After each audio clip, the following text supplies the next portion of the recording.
Hello students, आप लोगों को फिर से स्वागत है लिमिट्स एजुकेशन के एक न्यू से वीडियो में। तो जैसा कि आप लोग जानते हैं कि अभी हमारा ट्रायंगल्स वाले चैप्टर का एक्सरसाइज 7.2 आज के क्लास में खत्म होने वाला है, क्योंकि इसके पिछले जो भी नंबर्स थे यानी कि 1 से लेकर नंबर 6 तक हम ऑलरेडी इसके पिछले क्लासेस में खत्म कर चुके हैं। और आज हम सिर्फ क्या करेंगे, नंबर 7 और 8 जो कि बहुत ही इजी है और बहुत ही छोटे छोटे क्वेश्चन है, उनको हम एक ही क्लास में खत्म कर देंगे और इसी के साथ एक्सरसाइज 7.2 भी यहाँ पे खत्म हो जाएगा। ओके, तो देखो नंबर 7 वाले क्वेश्चन में उसने क्या दिया है, एबीसी एक राइट एंगल ट्रायंगल है जहां पे एंगल ए है 90 डिग्री। तो मैं लेट करता हूं, ये एक राइट एंगल ट्रायंगल है जहां पे ए एंगल है 90 डिग्री और इसको ले जाता हूं बी और इसको ले जाता हूं सी। और फिर उसने कहा है ए बी इक्वल होगा एसी के साथ, ए बी इक्वल होगा एसी के साथ। तो उसने कहा है फाइंड करो angle B and angle C. तो हमें इस एंगल को और इस एंगल को फाइंड आउट करना है। ओके, तो कैसे देखो फाइंड आउट करेंगे।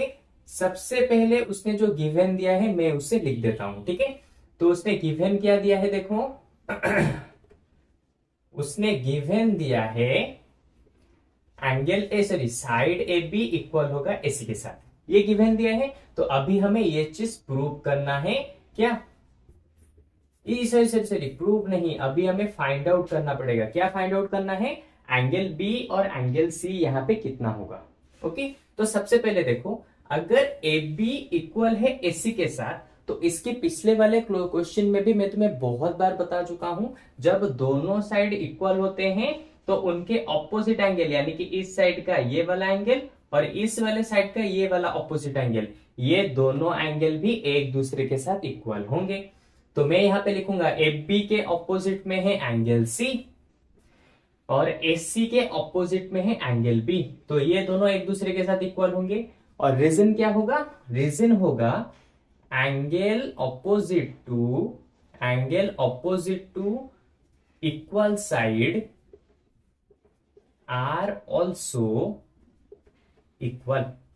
ठीक है, यानी कि अगर किसी भी ट्रायंगल में दो साइड एक दूसरे के साथ इक्वल होते हैं तो उनका ऑपोजिट में जो एंगल बनता है वो भी दोनों इक्वल होंगे। इस चीज को मैं बहुत बार बता चुका हूं, इसके पिछले सारे क्वेश्चन में भी बता चुका हूं, हर एक क्वेश्चन में इसके बारे में अच्छे से समझा चुका हूं। ठीक है, और इंट्रोडक्शन में भी इसके बहुत सारे एग्जाम्पल लेके समझाया हूं। तो इसीलिए मैं बार बार कहता हूं, पहले इंट्रोडक्शन वाले क्लास को खत्म कर लो, फिर जाके इन सारे एक्सरसाइज को देख लेना। ओके, अच्छा देखो, ये तो हमें यहाँ पे एंगल सी इक्वल होगा एंगल बी के साथ मिल गया। अच्छा, हम अच्छे से जानते हैं क्या, इन ट्रायंगल ए बी सी हमें पहले से पता है, किसी भी ट्रायंगल में तीन एंगल्स को सम करो, यानी कि angle A plus angle B plus angle C करो, कितने आएंगे 180 डिग्री। ठीक है, तो इसको क्या कहते हैं, angle sum property, angle sum property of a triangle, property of a triangle. ये रीजन हो गया। अच्छा, अब देखो एंगल ए कितना है 90 डिग्री, एंगल बी और एंगल सी मैंने पहले यहां पे प्रूव कर चुके हैं कि एंगल बी जितना होगा एंगल सी भी उतना ही होगा। तो मैं क्या करूंगा, इस एंगल सी की जगह पे लिख दूंगा एंगल बी, क्योंकि हम ऑलरेडी पता है कि एंगल सी जो होता है एंगल बी वही होता है। तो देखो इसको मैंने यहाँ पे चेंज कर दिया, तो ये आ गया 180 डिग्री। अच्छा, अब देखो angle B plus angle B हो जाएगा दो एंगल बी, और ये 90 डिग्री यहाँ पे प्लस में है, इस तरफ आके माइनस हो जाएगा, तो 180 डिग्री माइनस 90 डिग्री, तो जो कि हो जाएगा 90 डिग्री। तो देखो two angle B equal to होता है किसके साथ, 90 डिग्री के साथ। बाकी का मैं यहां पे कर देता हूं, अगर टू एंगल बी होता है 90 डिग्री तो एंगल बी हो जाएगा कितना, 90 डिग्री डिवाइडेड बाय 2 यानी कि 45 डिग्री। ओके, तो 2 यहां पे था, यहां पे आके डिवाइड हो गया, तो एंगल बी का मुझे वैल्यू मिला 45 डिग्री। और हमें अच्छे से पता है कि एंगल बी इक्वल है एंगल सी के साथ, तो इसका मतलब एंगल सी किसके साथ इक्वल है, एंगल बी के साथ। तो यहां पे एंगल सी किसके साथ इक्वल हो गया, 45 डिग्री के साथ। क्यों, एंगल बी यहाँ पे 45 डिग्री ऑलरेडी हम निकाल चुके हैं। ओके, तो लो इस तरह से हमारे दोनों एंगल्स के वैल्यू हमने यहाँ पे निकाल दिए। ओके, अब चलते हैं नंबर 8 की तरफ। नंबर 8 में उसने क्या कहा है, so that the angles of an equilateral triangle are 60 degree each. उसने कहा है तुम्हारे यहाँ पे एक इक्विलेटरल ट्रायंगल है, मान लो ये है equilateral triangle A B C. Equilateral triangle का मतलब होता है जहां पे सभी साइड एक दूसरे के साथ इक्वल होते हैं। तो उसने कहा है अब मुझे प्रूव करके बताओ कि इसका हर एक एंगल 60 डिग्री होगा। ये हमें प्रूव करना है, ठीक है। तो मैं यहां पे सबसे पहले लिख देता हूं प्रूव क्या करना है। प्रूव करना है ईच एंगल इज 60 डिग्री। ये चीज हमें यहाँ पे प्रूव करना है, ठीक है। तो देखो कैसे प्रूव करेंगे, और गिवन तो तुम्हें पता ही है कि गिवन क्या है, A B C is an equilateral triangle. ये गिवन में तुम चाहो तो लिख सकते हो, ओके। तो देखो प्रूव कैसे करेंगे, देखो हमें पहले से पता है, देखो किसी भी एंगल किसी भी ट्रायंगल में अगर दोनों साइड एक दूसरे के साथ इक्वल होते हैं तो इसके ऑपोजिट में ये साइड और इसके ऑपोजिट में ये साइड, सॉरी इसके ऑपोजिट में ये एंगल और इस साइड के ऑपोजिट में ये एंगल, ये दोनों भी एक दूसरे के साथ इक्वल होंगे। हम पहले से पता है और यहां पर मैं बता भी चुका हूं। तो देखो यहां पे दिया है साइड ए बी इक्वल होगा साइड एसी के साथ। तो पहले मैं लिख देता हूं A B equal to AC, क्योंकि ये एक इक्विलेटरल ट्रायंगल है ना, तो ए बी इक्वल होगा एसी के साथ, ओके।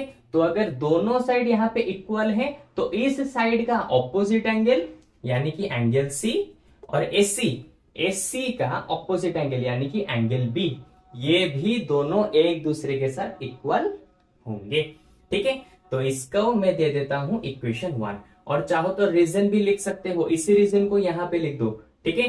क्या angle opposite to equal side और ऑल्सो इक्वल, इसी रीजन को यहां पे लिख दो तो इजीली तुम्हारा हो जाएगा। अच्छा अब देखो मैंने इन दोनों को तो इक्वल करके दिखा दिया, और हमें यह भी पता है क्या, देखो ये वाला साइड भी इसके साथ इक्वल है। तो अभी मैं क्या लिख सकता हूं, साइड ए बी इक्वल किसके साथ है, साइड बीसी के साथ। ए बी इक्वल टू है किसके साथ, साइड बीसी के साथ। अगर ए बी बीसी के साथ इक्वल हुआ तो ए बी के ऑपोजिट में जो एंगल है यानी कि एंगल सी, और बीसी के ऑपोजिट में जो एंगल है यानी कि एंगल ए, तो ये दोनों भी एक दूसरे के साथ इक्वल हो जाएंगे, क्योंकि सेम चीज किसी भी ट्रायंगल के दो साइड इक्वल होते हैं तो उसके ऑपोजिट एंगल एक दूसरे के साथ इक्वल होंगे। इसको मैंने इक्वेशन 2 दे दिया, और रीजन भी सेम टू सेम रीजन यहां पे तुम कॉपी कर लो, ओके। तो देखो दोनों इक्वेशन हमें यहां पे मिल गए।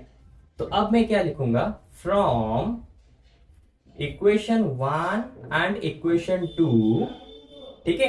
इक्वेशन 1 और इक्वेशन 2 से हमें यहां पे क्या मिला, देखो एंगल सी इक्वल है एंगल बी के साथ और एंगल सी इक्वल है एंगल ए के साथ। तो इसका मतलब एंगल ए इक्वल होगा एंगल बी इक्वल होगा एंगल सी, ये तीनों एंगल एक दूसरे के साथ इक्वल होंगे। इस चीज से यानी कि इन दोनों इक्वेशन से हमें ये चीज यहां पे पता चल चुकी है। अब क्या करना है, देखो अब सिंपल हमें पता है in triangle A B C angle A equal होगा एंगल बी इक्वल होगा sorry angle A plus angle B plus angle C equal होगा 180 डिग्री के साथ। रीजन क्या होगा, angle sum property of a triangle. इसी रीजन को यहां पे कॉपी कर लो, मैं नहीं लिख रहा हूं क्योंकि फालतू में टाइम लॉस होगा, ऑलरेडी ऊपर लिखा हुआ है, तुम इसी चीज को बस कॉपी करना है, ओके। अच्छा अब देखो क्योंकि तीनों एंगल एक दूसरे के साथ इक्वल हैं तो मैं बी की जगह ए लिख दूंगा, सी की जगह भी ए लिख सकता हूं, या फिर चाहूं तो सभी को सी लिख सकता हूं, या फिर चाहूं तो सभी को बी भी बना सकता हूं, मेरी मर्जी, क्योंकि सभी एंगल एक दूसरे के साथ इक्वल है। तो मैं क्या करूंगा, इसको रखूंगा एंगल ए, एंगल बी को चेंज कर दूंगा एंगल ए, एंगल सी को भी चेंज कर दूंगा angle A equal to 180 degree. तो 3 एंगल ए कितना हो जाएंगे, 3 angle A equal to 180 degree. तो एंगल ए कितना हो जाएगा, 3 आके यहाँ पे डिवाइड हो जाएगा, तो 180 डिग्री डिवाइडेड बाय 3, तो ये आ जाएगा 60 डिग्री। तो देखो एंगल ए इक्वल आ गया 60 डिग्री के साथ। हमें पता है एंगल ए जितना होता है एंगल बी भी उतना, एंगल सी भी उतना।